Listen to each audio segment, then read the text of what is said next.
जय जय श्री राधे, जय जय श्री राधे,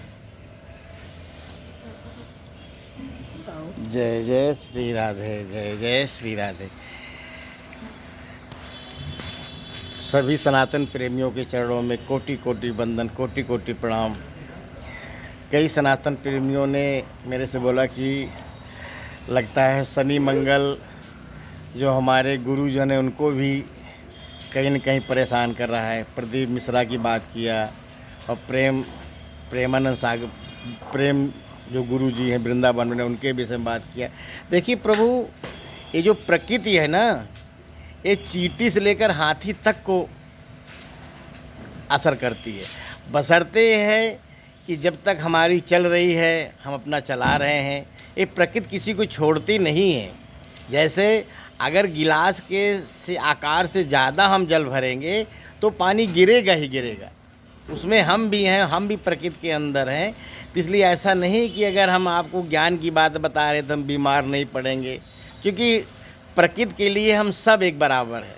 बशर्ते हैं कि हमें अच्छे लोगों के बीच में रहने का परमात्मा ने मौका दिया है। हम थोड़ा सुधर गए हैं, आप लोग सुधरने की कोशिश कर रहे हैं। जैसे विकासशील देश और विकसित देश, कई ऐसे देश हैं वहाँ के भी लोग, वहाँ भी भाई राष्ट्रपति हैं, वहाँ भी प्रधानमंत्री हैं। ऐसा नहीं है। कुल मिला के बात है प्रभुजन की हम कर्म क्या कर रहे हैं। हम अगर हमें परमात्मा ने कुछ काम दिया है, जैसे एक ऑफिस में एक प्यून है, उसको उसके मालिक ने काम दिया है, तो वो प्यून कितना अच्छा काम कर रहा है। वो मालिक के सामने ही कार्य करता है कि सारा दिन सोता रहता है, मालिक चला जाता है। तो उसी तरह से परमात्मा है, प्रकृति है। अगर हमें कुछ कार्य दिया है तो अगर उस हम कार्य को नहीं पूर्ण रूप से करेंगे, ईमानदारी से नहीं करेंगे, तो कहीं न कहीं परमात्मा हमें दंडित करेगी। हम चाहे जो हों, परमात्मा के लिए हम सब एक ही हैं। तो इसलिए क्या कहते हैं, ऐसी कोई आप भावना मत रखिए दिल में।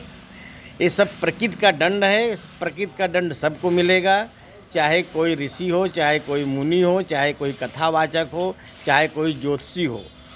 इसीलिए तो कहा गया कि अगर आपके हाथ में कोई सत्ता, कोई प्रभाव अगर आपको परमात्मा देता है तो बहुत सोच समझ के देता है। जैसे हम अगर घर में 2 भाई हैं, 3 भाई हैं, 4 भाई हैं, तो अगर हमारे माँ बाप अगर हमें तिजोरी की चाबी देते हैं तो कुछ सोच समझ के देते हैं। अब हम समझ लें कि नहीं नहीं हम ही बहुत हैं काबिल, फिर वही चाबी जब हमारे माँ बाप हमसे ले लेते हैं ना, तो हमें बहुत बड़ा पीड़ा उत्पन्न होती है।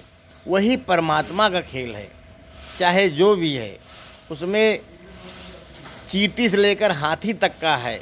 इसलिए आप लोग कोशिश कीजिए कि अगर परमात्मा ने जो भी कार्य दिया है उस कार्य को आप जितना हो सके पारदर्शिता बनाइए।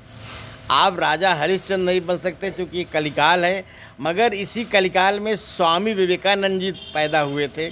तो कम से कम हम स्वामी विवेकानंद जी बनने का नकल करें, तो इससे भी हमारा जीवन बहुत अच्छा होगा। तो इस कारण से हमें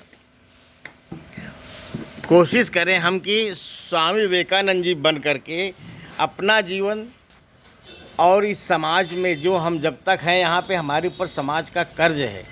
जैसे एक माँ बाप के ऊपर एक उसके बच्चे का कर्ज होता है। जब तक माँ बाप जिंदा रहता है, बच्चे के लिए चाहे जो भी करे, अच्छा करे बुरा करे, वो उसको पालता है, वो अपना कर्म करता है। तो इसी तरह से अब उस कर्म में अगर माँ बाप अच्छे कर्म किए हैं तो फिर बच्चों को थोड़ी